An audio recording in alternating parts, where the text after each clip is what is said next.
Hi, good morning. Welcome to the Rabbit Hospital. My name is Dr. Oyster. Are you Mrs. Pearl? Yes, I am. Hi. Would you mind verifying your date of birth for me, please? Yes, it's July 1st, 1962. 1962. Gotcha. All right. How can I help you today? So, actually, it took me a while to get this appointment, but I wanted to come here to talk about my insomnia. I've had a really hard time trying to fall asleep, Yeah. and I've taken some pills, Yeah. kind of over the counter, Okay. but I've not had much success with it, and I've listened to ASMR. I'm not sure if you're Yeah. familiar with that, but listen to some relaxing music. Yeah. But I have a lot of anxiety and a lot of worries that I have, so it's really preventing me from falling asleep. Gotcha. So what I hear is difficulty falling asleep. Is that mainly correct? Are there any difficulty staying asleep? Yeah. Yeah? I usually wake up every 2 hours. Every 2 hours, okay. Kind of taking a step back, how long does it take for you to fall asleep despite all the things you do? I would say it would take about possibly an hour to 2 hours. Oh man, that is a long time. I'm sorry to hear that. And once you do eventually fall asleep, you're saying you do wake up every 2 hours or so throughout the night? Okay. And how long has this been going on for? I think it's been going on for the past 6 months. Okay, gotcha. That was quite a bit of time. So you mentioned that you wake up every 2 hours or so. When you do wake up, is it difficult for you to fall back asleep again? Yeah, it's been Yeah. hard for me to go back to sleep again. Okay, gotcha. And I would only assume that your sleep is extremely fragmented. But how many hours do you think you do get of sleep each night? Each night, Yeah. probably anywhere between 4 to 5 hours, Okay. We but certainly sometimes as low as 3 hours. got it. Okay. And you mentioned earlier also that you took pills. What did you try taking so far? I heard from my mom that Advil helps. Okay. So I took some Advil, Okay. painkillers. Yeah. And then I also took some vitamin C and Okay. some green tea to relax me. Yeah. And I've just been trying to avoid caffeine, but Okay, good. I have a coffee addiction, so it's really hard. I see. Okay.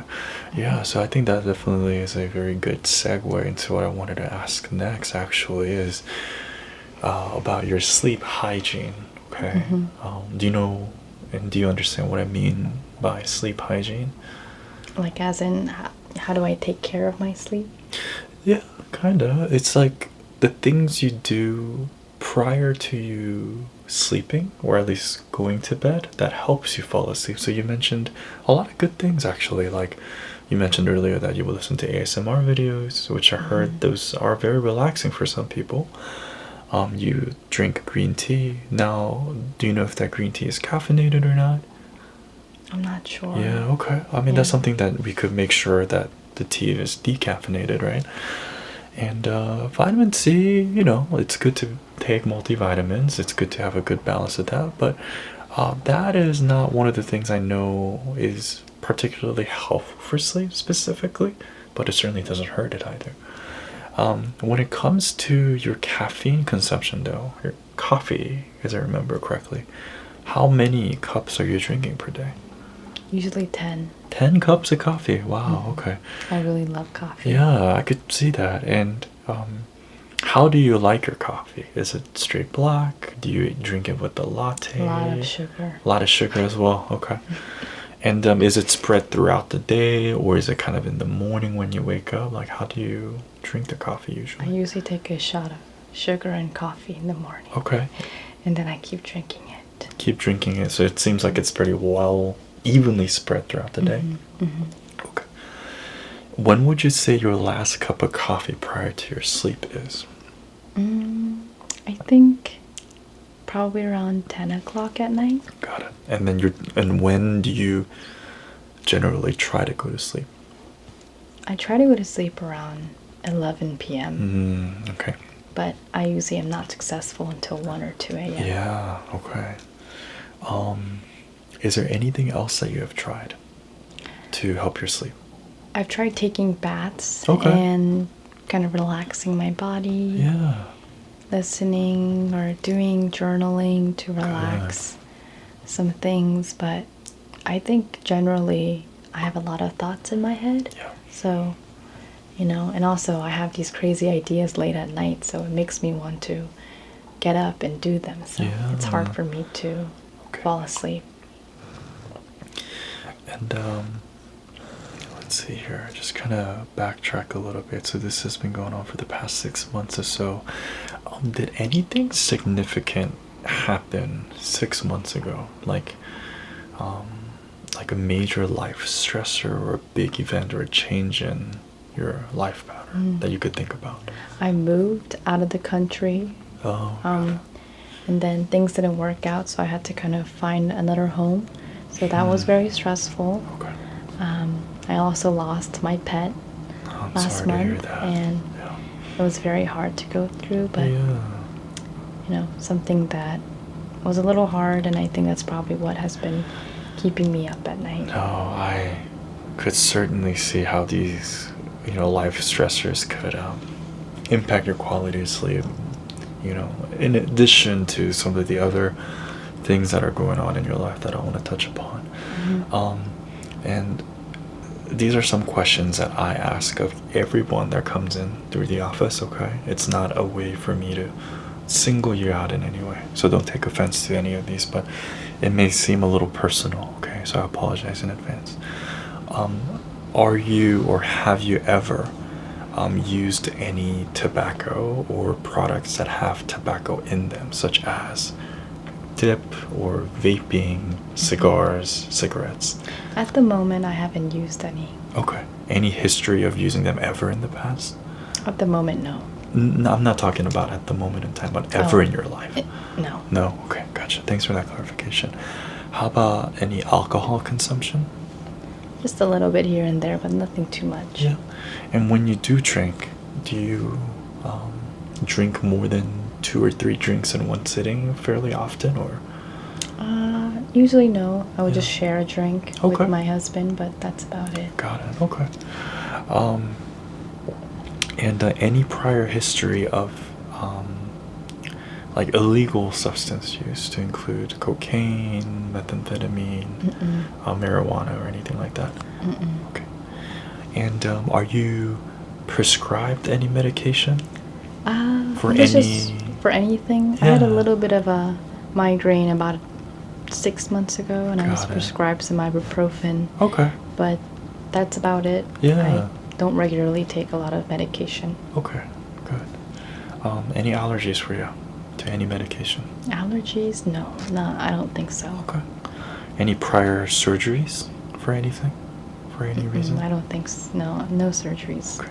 And is there any history of insomnia or difficulty staying asleep in your family members that you know of? I think growing up, my mom might have had a little bit of having a hard time falling asleep. Okay. But other family members, I'm not exactly sure of. Okay, that's all right. And apart from the migraine history, any other major medical conditions for which you see a doctor for regularly? No, Okay. nothing at the moment. Got it. Okay. All right, Miss Pearl. Thank you so much for answering those questions and your flexibility in them. Welcome. Yeah. Thank you for meeting with me today. Yeah. No. Any other details you would like to add to sort of your history of difficulty falling asleep? I think not. I can't think of anything at the moment. Okay. One thing that I did forget to ask. Do you find yourself falling asleep during the day because of this lack of sleep? Probably, yeah. Yeah. A lot of times I have a Okay. hard time around 2 o'clock. I gotcha. I end up falling asleep, Yeah. and especially if I eat a big meal, Yeah. I get very tired. Right. And then what do you do for work at the moment in time? So I basically clean people's houses, Okay. and on the side I also do some dog walking. Okay. So a lot of just physical things for my Yeah. job, and that's why I get so tired. Yeah, I could only imagine so. Okay, gotcha. So, let me go wash my hands real quick, and then I'll be right back, okay? Okay.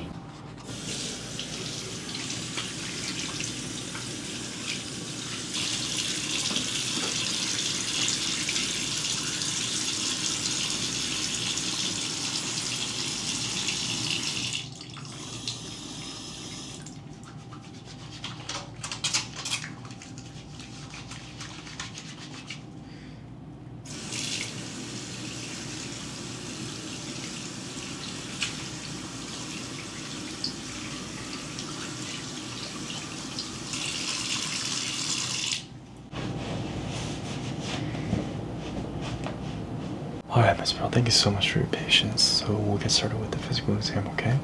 First things first, I'm gonna just have you sit up straight just the way you are.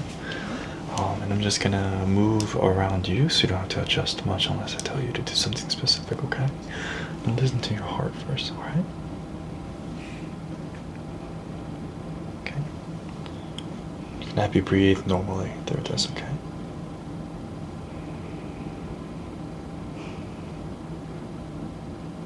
Okay.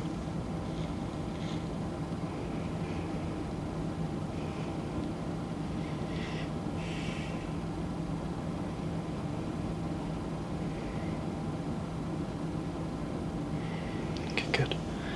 Then just gonna each her out. If you wouldn't mind turning for me, thank you so much. Take a deep breath in and out. Good.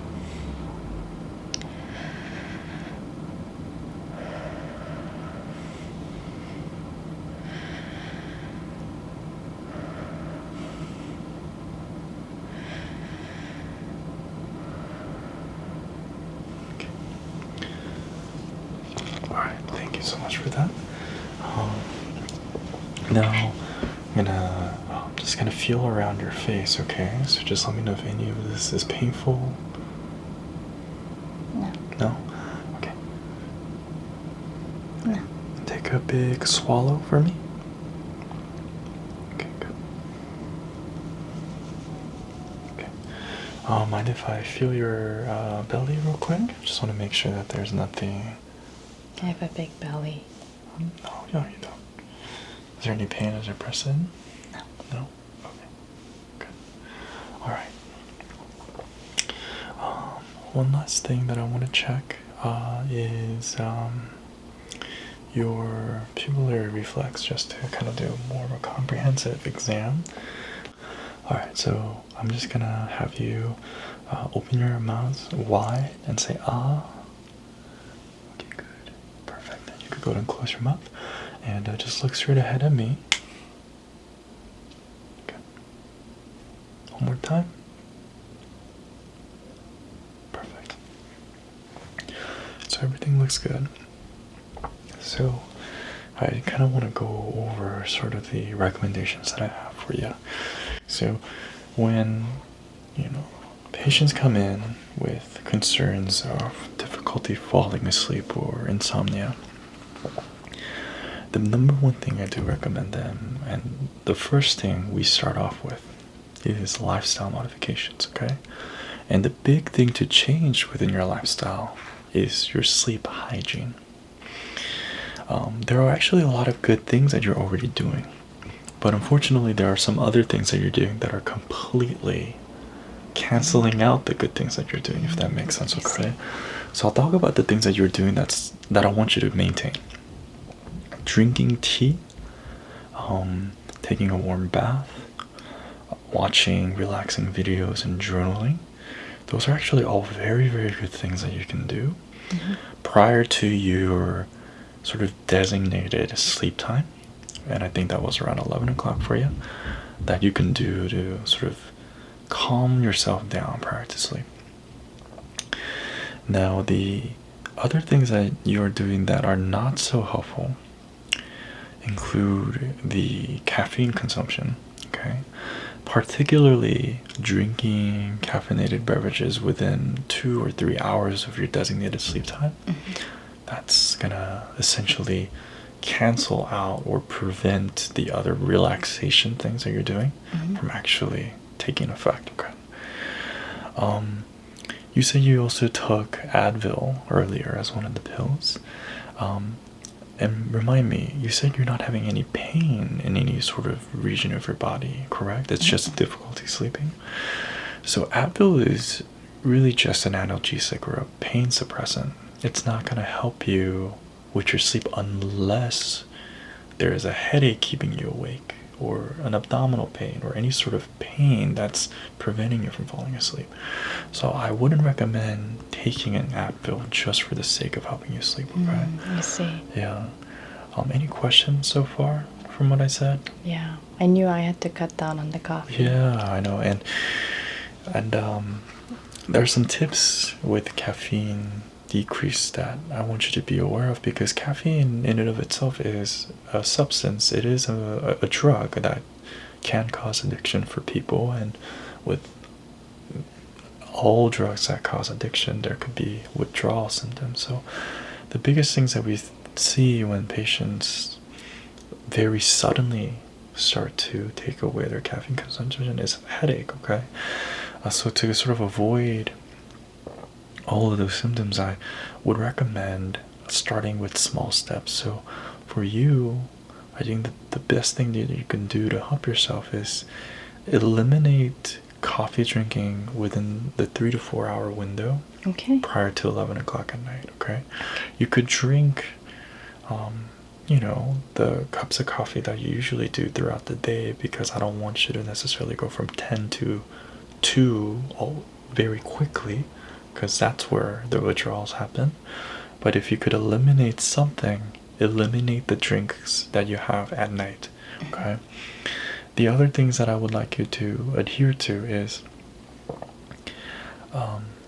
making sure that you don't have any screens unnecessarily prior to your bed. I know that you watch the ASMR videos, but what I would recommend you to do is like listen to them rather than seeing the video, because the blue light exposure that you get through screens can very much awaken the brain, prevent you from falling asleep too. Okay. Additionally, well-balanced diet as well as a good exercise regimen is very helpful. I forgot to ask that earlier too. What do you do for exercise, if at all? I just walk. You walk? Okay, how often do you walk? Like once or twice a day. Okay, and how long do you walk each time? Like 3 steps. 3 steps? Okay. Oh, unless I'm working, obviously, like at the house, Yeah. I'm taking a lot more steps. But some days I'm off, so Yeah. I don't get my steps in. Got it. Okay. So, what I would recommend for this is you're gonna have to try to shoot for at least 150 minutes of what we call moderate exercise per week. Okay. And what I mean by moderate is where your heart rate, goes up, but not to the point where it's uncomfortable for you to speak while you're working out, okay?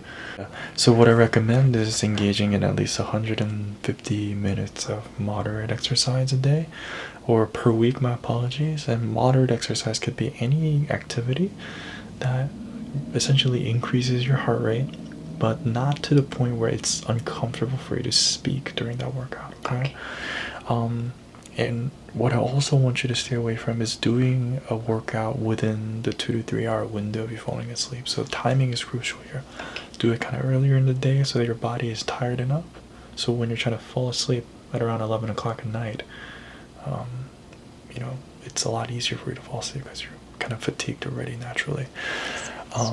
How's your diet? Forgot to ask that earlier too. What do you usually like to eat, not eat? I like to eat a variety of things. Like I would probably eat a lot of Korean food or some American food here and there. But I've been better at trying to watch what I eat. Yeah. So you eat a variety of different types of cuisines, it seems like. Korean and American. I know Korean food is fairly healthy when it comes to the assortment of vegetables, so it's a good thing. You mentioned earlier that with your coffee you drink sugar with that, right? And is it with every one of the 10 cups you drink that you put sugar in it? I'll probably put a little bit of sugar in like Yeah. every single cup of coffee. Okay. And outside of coffee, do you drink any other sugary drinks like sodas or I love bubble juices? tea. You drink bubble tea. Okay. So the thing about those is it's always a good idea to try to limit that as best as possible, but also kind of like what I said earlier about drinking coffee. Do not drink a sugary beverage or eat anything with a high sugar content within like 2 to 3 hours of your sleep too. Because you know, I'm sure your parents have told you in the past when you were young, don't, you know, they try not to feed you sugar because you get a little hyper. And that's the same thing as adults do. And those sugars could also cause a crash relatively soon. So if you were to drink sugary drinks during the day, you might experience a slump fairly quickly as well. Right. Okay. So that's essentially what I want us to work on for at least the next month or so, is let's get this lifestyle kind of sleep hygiene on lockdown. Okay. So the things we're looking out for is have a good routine prior to sleep. So journaling, listening to good ASMR videos, taking a warm bath, drinking a warm decaffeinated tea is a wonderful idea. And then staying away from screen exposure is another thing I want you to look out for too. And kind of earlier in the day, making sure that you're trying to limit your caffeine usage kind of in a gradual fashion. Limiting sugary drinks in a gradual fashion, and ensuring that you are maintaining a good exercise routine, like the 150 minutes of moderate exercise, as well as eating that well-balanced diet, which you're already doing, which is a great thing, okay? Yeah, and that's good. I think that kind of sort of wraps up my sort of recommendation. So what I'm gonna do is, if you wouldn't mind, some patience from your end. I know you've been incredibly patient thus far. I'm gonna jot the note real quick here, and I'm gonna give you some medication. Now, I didn't talk about this medication yet, but I'll do so as I'm typing here. Advil, I told you earlier, wasn't really helpful, but there's a medication called melatonin. I don't know if you've ever heard of it before. So essentially, it allows the body to create a naturally produced substance called melatonin. Okay, it's a hormone. It's like a neurotransmitter substance that essentially is released naturally as the body begins to tire down. Sometimes when these lifestyle modifications are not helping in and of itself, you could take the melatonin as needed, just a pill before bed to kind of help you fall asleep. Okay, so I'm just gonna type all the notes up real quick.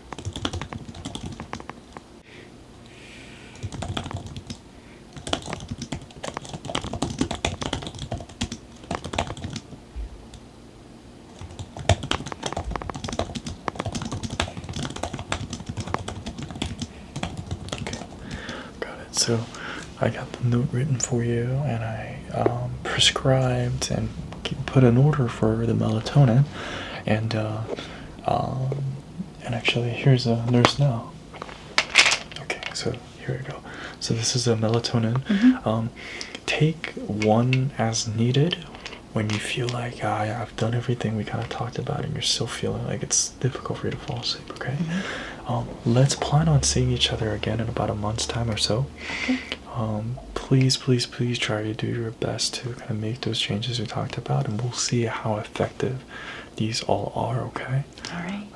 Well, thank you so much for your patience today, Mrs. Pro. Do you have any other questions or concerns? I think right now, do you mind if I can get your note? Yeah. Maybe one of your notes, so I can just kind of see what I can, or is it going to be sent to me online? So I could give you this physical copy as well, but always our notes are saved in your record online that you have access to. Okay.